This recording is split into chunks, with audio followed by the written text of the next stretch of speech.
അപ്പം ബാബാ തിരുമേനി തള്ളിക്കോ? ആ തള്ള. ഇത് മാർത്തോമൻ ശ്ലൈഹിക പാരമ്പര്യത്തിന്റെ ഒന്നാമത്തെ സാക്ഷ്യം. ഒന്നാമത്തെ സാക്ഷ്യം 1817 വരുന്നത്, നോട്ട് എ പോയിന്റ്. രണ്ടാമത് 1829 മാർച്ച് 29 ചേപ്പാട് മാർ ദീവന്നാസ്യോസ് പുത്തൂർ ഗീവർഗീസ് വൽപ്പാനെ തോഴിയൂരിന്റെ മെത്രാനായി വാഴിച്ചു കൊടുത്തു. സുസ്താത്തിക്കോനിൽ മലങ്കര മെത്രാപ്പൊലീത്തായെ മാർത്തോമാ ശ്ലീഹായുടെ സിംഹാസനത്തിന്റെ അധിപതി എന്ന് വിശേഷിപ്പിച്ചിരിക്കുന്നു. മൂന്നാമത് 1844 ജൂൺ 12 ചേപ്പാട് മാർ ദീവന്നാസ്യോസ് പള്ളികൾക്ക് കൽപ്പന അയച്ചതിൽ മാത്യൂസ് അത്താനാസ്യോസ് താത്തിക്കോൻ ആർക്കും സമർപ്പിക്കാത്തതിനാൽ അദ്ദേഹത്തിന്റെ സ്ഥാന സാധുതയിൽ സംശയമുണ്ടെന്നും അദ്ദേഹത്തിന്റെ ഇപ്പോഴത്തെ പ്രവർത്തനങ്ങളിൽ അതൃപ്തിയുണ്ടെന്നും മാർത്തോമാ ശ്ലീഹായുടെ പൗരോഹിത്യ പാരമ്പര്യത്തിലുള്ള ഈ സഭയുടെ സിംഹാസനത്തിന് അദ്ദേഹം അയോഗ്യനാണെന്നും അദ്ദേഹത്തെ ആരും സ്വീകരിക്കരുതെന്നും അവിടെ രേഖപ്പെടുത്തി. നാലാമത്തെ സാക്ഷ്യം എന്താണ്?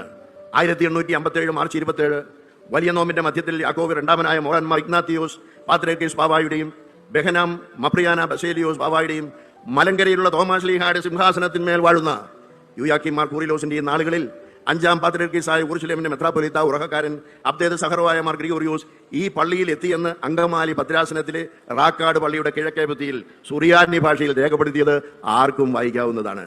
ഇതാർക്കും നിഷേധിക്കുവാൻ പാടില്ലാത്ത മലങ്കര സഭയുടെ ശ്ലൈഹിക പാരമ്പര്യമാണ്. എന്താണ് ഇദ്ദേഹം പറയുന്നത്?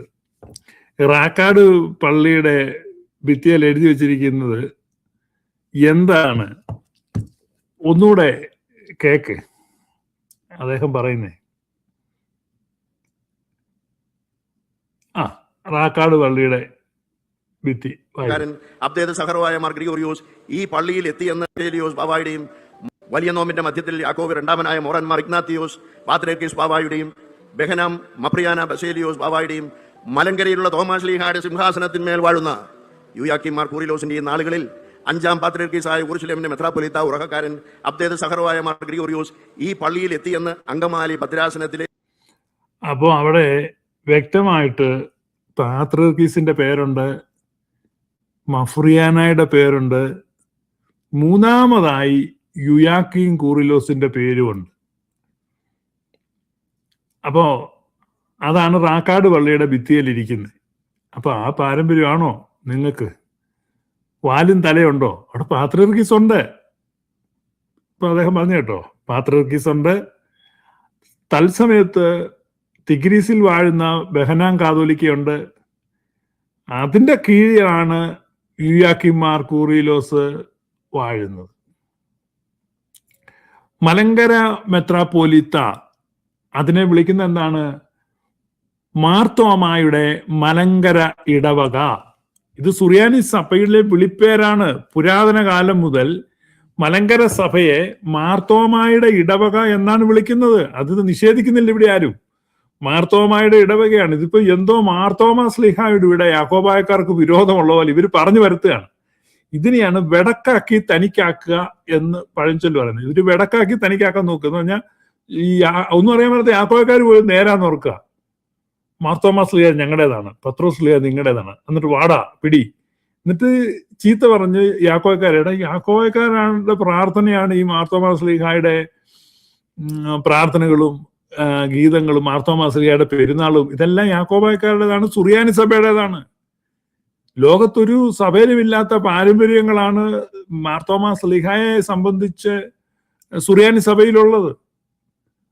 ഇപ്പൊ മാർത്തോമാ ശ്ലീഹ ഇന്ത്യയിൽ നിന്ന് ആകാശമാർഗെ പരിശുദ്ധ കന്യകാമറിയത്തിന്റെ സംസ്കാര ചടങ്ങിൽ പങ്കെടുക്കാൻ വേണ്ടി ആകാശത്തിലൂടെ എടുക്കപ്പെട്ടു എന്നുള്ളത് സുറിയാനി സഭയുടെ പാരമ്പര്യം. അത് കഞ്ഞിക്കുഴി പാരമ്പര്യമല്ല.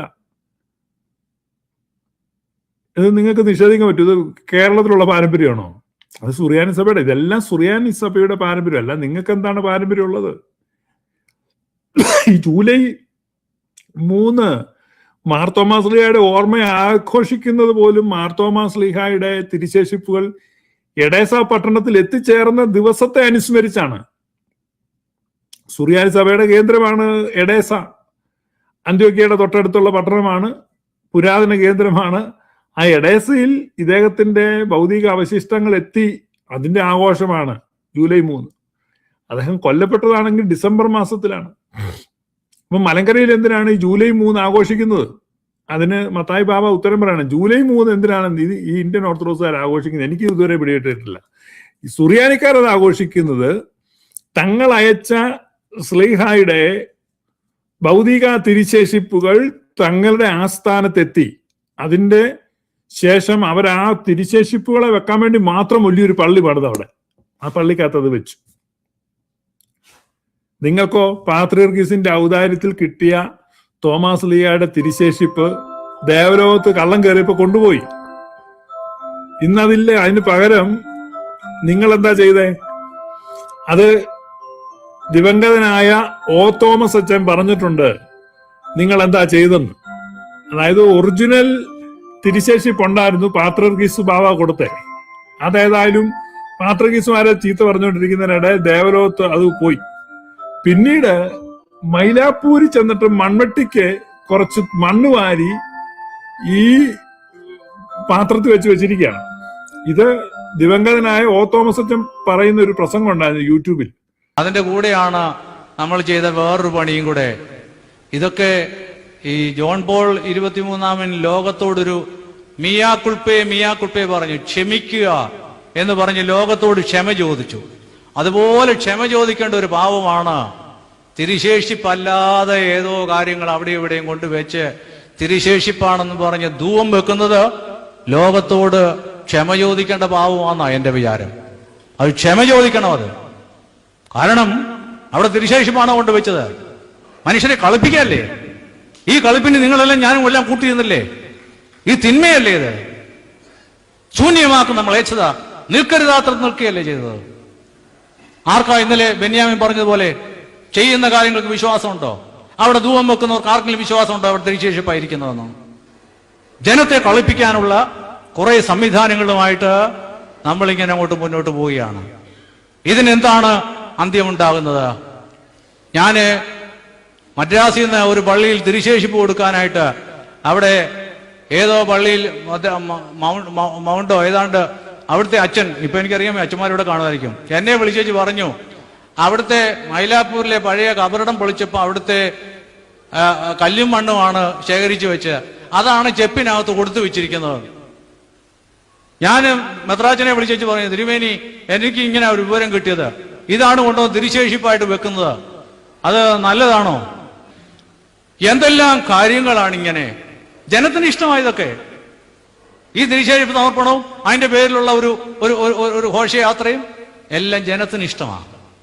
അടുത്ത കാലം വരെ ആ പ്രസംഗം അവിടെ കിടപ്പുണ്ടായിരുന്നു. ഓ തോമസ് അച്ഛൻ പറയുന്നുണ്ട് എന്തൊരു ഗതികേടാണ്. അപ്പം മൈലാപ്പൂരി പോയി മമ്മട്ടിത്തൂമ്പായ്ക്ക് കുറച്ച് മണ്ണ് വാരി നിങ്ങൾ കൊണ്ട് വെച്ചെന്നുള്ളതല്ലേ ഉള്ളൂ. ഇതല്ലേ നിങ്ങളുടെ തിരിശേഷിപ്പ്.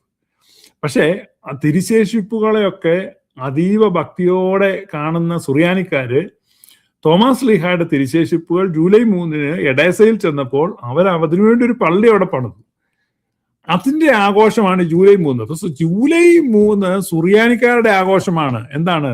തങ്ങളുടെ സ്ലീഹായുടെ ഭൗതിക ശേഷിപ്പുകൾ തങ്ങൾക്ക് തിരികെ വന്നതിന്റെ സെലിബ്രേഷനാണ്. ഇതെന്തിനാണ് നിങ്ങൾ ആഘോഷിക്കുന്നത്? നിങ്ങൾ ഉത്തരം പറയണം കേട്ടോ. ജൂലൈ 3 നിങ്ങൾ എന്തിനാണ് ആഘോഷിക്കുന്നത്? ഒറ്റ ചോദ്യം IOC-ക്കാർ ഉത്തരം പറഞ്ഞാൽ മതി. നിങ്ങളുടെ കാപട്യം മുഴുവൻ അവിടെ പൊളിഞ്ഞു വീഴും. നിങ്ങൾ എന്തിനാണ് ജൂലൈ 3 ആഘോഷിക്കുന്നത്? സുറിയാനിക്കാർ ആഘോഷിക്കുന്നതിന് ന്യായവും യുക്തവുമാണ്. അതിന് കാരണമുണ്ട്. നിങ്ങൾ എന്തിനാ ആഘോഷിക്കുന്നത്? For what? നിങ്ങൾക്ക് ഉത്തരം പറയാൻ പറ്റുമോ? നിങ്ങൾ എന്തിനാണ് ഇത് ആഘോഷിക്കുന്നത്? ഒന്ന് പറയൂ. അപ്പോൾ ഞാൻ പറഞ്ഞു വന്നത്, ഈ തോമാസ് ലീഹ എന്ന് പറഞ്ഞാൽ ഈ മലങ്കര ഇടവക തോമാസ് ലീഹയുടെ മാർത്തോമയുടെ ഇടവക എന്നാണ് പണ്ട് തൊട്ട് പറയുന്നത്. അതുകൊണ്ടും മലങ്കര സഭയുടെ ചുമതലയിൽ ഇരിക്കുന്ന വ്യക്തിയാണ് അവിടെ വിശേഷിപ്പിക്കുന്നത്. അതേസമയം അത് പാത്രിയർക്കീസിന്റെയും ബെഹനാൻ മഫ്രിയാനായുടെയും പേരവിടെ മെൻഷൻ ചെയ്തിട്ടുണ്ട്.